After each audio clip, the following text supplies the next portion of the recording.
Class के बच्चे पर चाकू से हमला कर दिया और बच्चे की मौत हो गई है। इसको लेकर अभी का अपडेट क्या है ये आप तक पहुंचाएंगे, लेकिन जो सबसे बड़ी खबर आज की है और जो सबसे ज्यादा चर्चाओं में बनी हुई है वो 130वां संविधान संशोधन बिल है जिसे लोकसभा में पेश किया गया है। केंद्र शासित प्रदेश संशोधन बिल भी लोकसभा में पेश किया गया। यहाँ लोकसभा में जम्मू कश्मीर पुनर्गठन बिल भी पेश किया गया है। 3 अहम बिल हैं। गृह मंत्री अमित शाह ने तीनों बिल पेश किए। गृह मंत्री अमित शाह का विपक्ष को सीधे तौर पर जवाब है, बिल को जेपीसी के पास में भेजा जाएगा, ये गृह मंत्री ने साफ कर दिया है। बवाल खूब देखने को मिला, हंगामा विपक्ष ने खूब खड़ा किया। अमित शाह ने कहा कि समिति में सभी दलों के सदस्य होंगे, जेपीसी के पास में ये बिल भेजा जाएगा। आरोप लगने पर मैंने इस्तीफा दिया था, अमित शाह ने इस बात का जिक्र भी किया।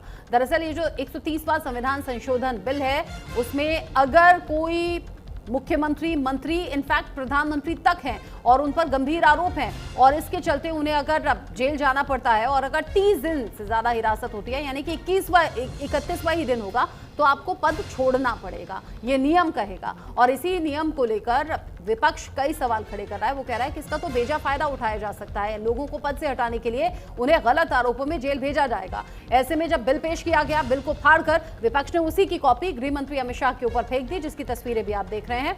अमित शाह कह रहे हैं कि जब मुझ पर आरोप लगे मैंने भी पद छोड़ा, कोर्ट से बरी होने तक का इंतजार भी किया गया। अमित शाह कह रहे हैं कि ये बिल बेहतर रहेगा, भ्रष्टाचार पर प्रहार करेगा। इस बीच बड़ा अपडेट भी आप जानिए, लोकसभा में 3 अहम बिल जो पेश किए गए हैं उसको लेकर अभी घमासान मचा हुआ है। गृह मंत्री अमित शाह ने यह बिल पेश किया है, 130वां संविधान संशोधन बिल, जो कि सबसे ज्यादा चर्चाओं में है। लोकसभा में यह बिल पेश हुआ और पेश होते ही कांग्रेस ने, समाजवादी पार्टी ने, एआईएमआईएम ने बिल का विरोध करना शुरू कर दिया। विपक्ष ने ऐसा विरोध किया कि बिल की कॉपी तक फाड़ दी और कॉपी फाड़ने के बाद में गृह मंत्री अमित शाह के ऊपर ही ये कॉपी फेंक दी गई, जिसकी तस्वीरें अब सामने आई हैं, इनफैक्ट वायरल हो रही हैं। अब इसको लेकर आम लोगों में भी न्यूज इंडिया की टीम पहुंची, अलग अलग रिएक्शंस इसमें देखने को मिल रहे हैं। कोई कह रहा है कि जिसकी सरकार होगी वही अपनी सत्ता का इस्तेमाल करते हुए विपक्षी नेताओं को फंसाकर जेल भेज सकता है, तो कोई कह रहा है ये बेहतर बात होगी, इससे कम से कम भ्रष्टाचार तो खत्म होगा। महोदय में प्रस्ताव करता हूं कि भारत के संविधान का संशोधन करने वाले विधेयक को पुनर्स्थापित करने की अनुमति दी जाए। महोदय में प्रस्ताव करता हूं कि जम्मू कश्मीर पुनर्गठन अधिनियम 2019 का संशोधन करने वाले विधेयक को पुनर्स्थापित करने की अनुमति दी जाए। महोदय मैं प्रस्ताव करता हूं कि संघ राज्य क्षेत्र शासन अधिनियम 1963 का संशोधन करने वाले विधेयक को पुनर्स्थापित करने की मंजूरी दी जाए। गृह मंत्री अमित शाह ने 3 अहम बिल पेश किए हैं, लेकिन 130वां संविधान संशोधन बिल जो कि सबसे ज्यादा चर्चाओं में है और इसको लेकर विपक्ष ऐतराज भी जता रहा है। लेकिन ये बिल कैसे काम करेगा? बिल अगर कानूनी शक्ल लेता है तो कैसे फिर भ्रष्टाचार के आरोप में या बाकी किसी गंभीर आरोप में, चाहे मुख्यमंत्री हो, मंत्री हो या फिर प्रधानमंत्री ही क्यों ना हो, 30 दिन से ज्यादा जेल में रहे तो कैसे पद छोड़ना पड़ेगा? ये नियम कैसे काम करेगा? रिपोर्ट देखिए।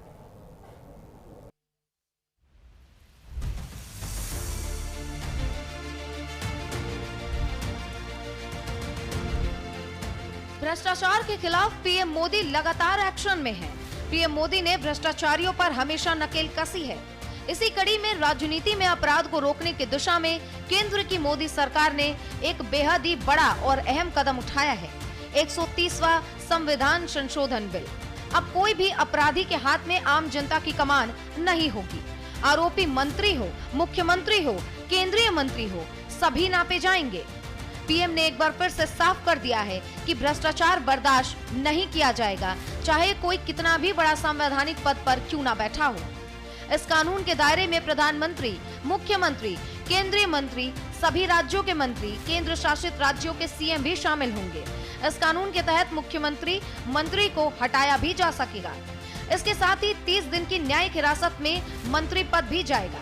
यानी कि सीधा तौर पर आप समझ लीजिए कि अगर कोई मंत्री या मुख्यमंत्री 30 दिनों की न्यायिक हिरासत में रहता है तो 31वें दिन अपने आप ही उसे उसके पद से हटा दिया जाएगा। अगर प्रधानमंत्री, केंद्रीय मंत्री, किसी राज्य के मुख्यमंत्री या फिर केंद्र शासित मुख्यमंत्री को किसी गंभीर आरोप में गिरफ्तार या फिर हिरासत में लिया जाता है तो उन्हें पद से हटाया जा सकेगा। इस नए कानून के दायरे में कौन कौन? प्रधानमंत्री, मुख्यमंत्री, केंद्रीय मंत्री, राज्यों के मंत्री, केंद्र शासित राज्यों के सीएम भी इसमें शामिल होंगे। इस कानून के बनने के बाद 5 साल या फिर उससे ज्यादा की कैद की सजा काटने वाले केंद्र शासित सीएम, राज्यों के सीएम और मंत्री को हटाने का अधिकार उपराज्यपाल के पास होगा। आसान भाषा में समझे तो अब तक संविधान के तहत वो जनप्रतिनिधि जो दोषी ठहराया गया हो उन्हें ही पद से हटाया जा सकता था, लेकिन इस नए बिल के मुताबिक अगर प्रधानमंत्री, केंद्रीय मंत्री, मुख्यमंत्री या फिर किसी भी राज्य या केंद्र शासित राज्य के सीएम को गिरफ्तार होकर लगातार 30 दिनों तक हिरासत में रखा जाता है तो इस्तीफा उन्हें देना पड़ेगा, और अगर वो 30 दिनों तक इस्तीफा नहीं देते तो 31वें दिन वो अपने आप ही स्वतः उस पद से हटा हुआ मान लिया जाएगा। 5 साल से ज्यादा सजा मिलने पर सीएम और मंत्री होंगे गिरफ्तार। 30 दिनों से ज्यादा लगातार हिरासत में रहने पर पद से हटाए जा सकेंगे। पद से हटाने के लिए पीएम राष्ट्रपति से सिफारिश करेंगे। गिरफ्तारी के 31वें दिन तक इस्तीफा नहीं देने पर खुद पद से हट जाएंगे। अगर पीएम ने सिफारिश नहीं की तो भी कुर्सी जाएगी। इस बिल को लाने के पीछे के कारण बताते हुए कहा गया कि भारत के निर्वाचित प्रतिनिधि नागरिकों की आशाओं और आकांक्षाओं का प्रतिनिधित्व करते हैं। ऐसे में उनसे भी उम्मीद की जाती है कि वो राजनीतिक हितों से ऊपर उठकर केवल जनहित और लोगों के कल्याण के लिए काम करे। अपेक्षा की जाती है कि पद पर आसीन मंत्रियों का चरित्र और आचरण हर तरह से संदेह से परे हो। गंभीर आपराधिक मामलों में गिरफ्तार या फिर हिरासत में रखा गया मंत्री संवैधानिक नैतिकता के नियमों और सुशासन के सिद्धांतों को बाधित कर सकता है। ऐसे में लोगों का उसमें विश्वास कम हो जाता है।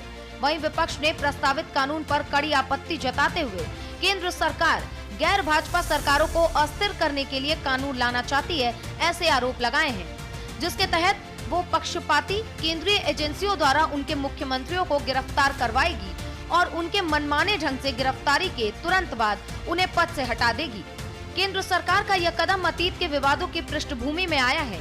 दिल्ली के पूर्व मुख्यमंत्री अरविंद केजरीवाल और तमिलनाडु के मंत्री वी सेंथिल बालाजी जैसे नेता जेल में रहने के बावजूद भी पद पर बने रहे। मोदी सरकार की ये पहल राजनीति पर कितना असर डालती है, ये तो देखने वाली बात होगी। और साथ ही इस नए कानून के पास होने के बाद भ्रष्टाचार खत्म होगा तो कहीं न कहीं गाज तो जरूर गिरेगी। Bureau report, news India.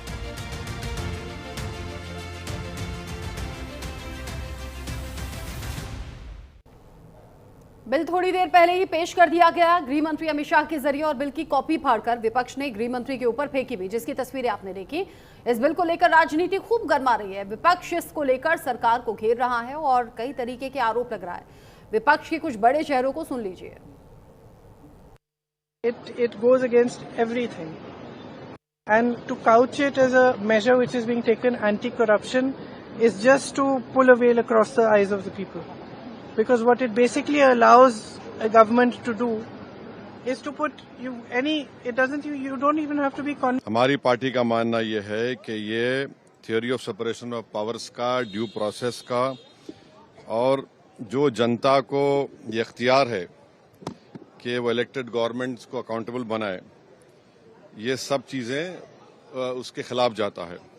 Separation of powers आप देख लीजिए कि एग्जीक्यूटिव एजेंसीज को फ्री रन मिल जाएगा कि वो खुद जज, ज्यूरी और एग्जीक्यूशनर हो जाएंगे, और मुख्यमंत्री को हटाना है तो असेंबली में हटाते हैं। अंदर बीएनएस में यह है कि 90 डेज तक पुलिस कस्टडी ले सकती है। तो ये मेरे ख्याल से ये 1930 गंभीर आरोप। अब आगे देखना होगा सदन में इस बिल पर कैसे होती है चर्चा। जेपीसी के पास